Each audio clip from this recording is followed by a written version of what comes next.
Now we are moving toward the question number 2 of exercise 6.2 of class 8th. Question 2 क्या कह रहा है? Write a Pythagorean triplet whose one member is 6. Pythagorean triplet क्या होते हैं? मैं यहाँ पे लिखती हूँ Pythagorean triplet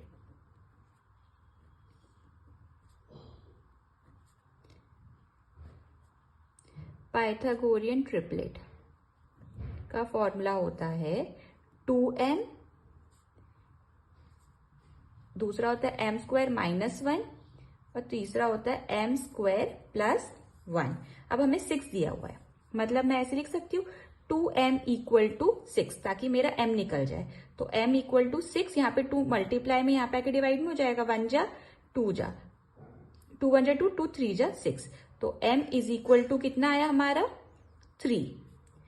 मैं इस वैल्यू में रख के देख लेती हूँ। नाउ m की वैल्यू कितनी है 3, तो m स्क्वायर माइनस 1 की जगह पे रखूं 3 स्क्वायर माइनस 1, तो 3 3 जा 9 माइनस 1 तो कितना आएगा 8। m स्क्वायर प्लस 1 मतलब 3 का स्क्वायर प्लस 1 तो 9 प्लस 1 कितना आएगा 10। तो एक ट्रिपलेट तो हमको दिया हुआ है, क्वेश्चन में बोला है ना हुज वन मेंबर इज 6, दूसरा क्या होगा 8, दूसरा क्या होगा 10। पाइथागोरियन ट्रिपलेट का क्या मतलब है? अपन ने 6th क्लास में पाइथागोरस थ्योरम पढ़ी है। पाइथागोरस थ्योरम क्या कहती है? एक राइट एंगल ट्रायंगल है, ये परपेंडिकुलर होता है, ये बेस होता है, ये हाइपोटेन्यूस होता है। अब इसका फॉर्मूला क्या होता है? एच का square equal to perpendicular plus base, मतलब जो छोटी वैल्यूज हैं, मतलब 6 का स्क्वायर प्लस 8 का स्क्वायर कितने बराबर होना चाहिए 10 का बराबर। ये हमारा पाइथागोरियन ट्रिपलेट कहता है। ठीक है, हम क्वेश्चन नंबर 2 की तरफ मूव करते हैं। Now we are moving toward the second part of this question. Pythagorean triplet equal to 14। क्या लिख सकते हैं इसको हम? 2m m square minus 1 and the third formula is m square plus 1. तो 2m is equal to हम क्या लिख सकते हैं 14। तो m is equal to 14 by 2, 2 1 जा 2 2 7 जा, तो m is equal to कितना होता है 7 होता है।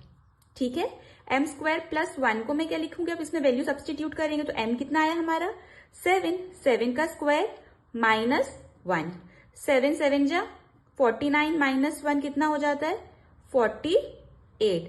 Now third m square plus 1, m कितना आया हमारा 7, 7 को सब्सटीट्यूट करते हैं तो m के स्क्वायर की जगह 7 का स्क्वायर प्लस 1, 7 7 जा 49 प्लस 1 कितना होता है 50।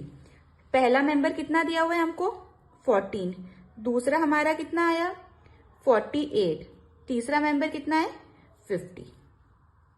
Now moving toward the third part of this question. Third कह रहा है पाइथागोरियन ट्रिपलेट का वन मेंबर कितना है 16 है। पाइथागोरियन ट्रिपलेट का फॉर्मूला क्या होता है? That is 2m m square plus 1 and m square minus 1। तो 2m इज इक्वल टू मैं क्या 16 लिख सकती हूँ ताकि मेरी वैल्यू निकल आए m की। तो m is equal to 16 by 2, 2 1 जा 2 2 8 जा 16, तो m की वैल्यू कितनी निकली यहां से 8। ठीक है, अब सब्सटीट्यूट करते हैं m स्क्वायर प्लस 1 में हम सब्सटीट्यूट करते हैं m इज इक्वल टू 8। तो m स्क्वायर की जगह मैं क्या लिखूंगी यहाँ पे 8 का स्क्वायर प्लस 1, 8 8 जा कितना होता है 64 प्लस 1 कितना हुआ 65। m स्क्वायर माइनस 1 में 8 की वैल्यू सब्सटीट्यूट करेंगे तो 8 का स्क्वायर माइनस 1, 8 8 जा 64 माइनस 1 कितना हुआ 64 में 1 गया तो 63। 3 मेंबर क्या है ट्रिपलेट के पाइथागोरियन ट्रिपलेट के? एक तो हमको दिया हुआ है 16 आंसर, दूसरा क्या है हमारा 63, third is 65। This is the answer. Now we move toward the last part of this question that is 18। Pythagorean triplet is equal to whose first member is 18 दिया हुआ है। तो 2m पाइथागोरियन का फॉर्मूला क्या होता है 2m दूसरा M square minus 1, third is M square plus 1। M की वैल्यू निकालनी है तो मैं ऐसे लिख सकती हूँ 2m इज इक्वल टू 18। तो m इज इक्वल टू कितना आएगा 18/2। 2 1 जा 2, 2 9 जा 18। तो m इज इक्वल टू 9 आया। अब मुझे m की वैल्यू में सब्सटीट्यूट करना है। m स्क्वायर माइनस 1 में सब्सटीट्यूट, तो m की वैल्यू कितनी आई मेरी 9 का स्क्वायर माइनस 1, 9 9 जा 81 माइनस 1 कितना आएगा 80। दूसरे में सब्सटीट्यूट करते हैं m स्क्वायर प्लस 1 में। m का स्क्वायर कितना होता है 9 का स्क्वायर प्लस 1, 9 9 जा 81 प्लस 1 कितना हुआ 82। तीन मेंबर कौन से हमारा, एक मेंबर हमको गिवन है 18, दो क्या है 80 और 82। ये हमारा आंसर है।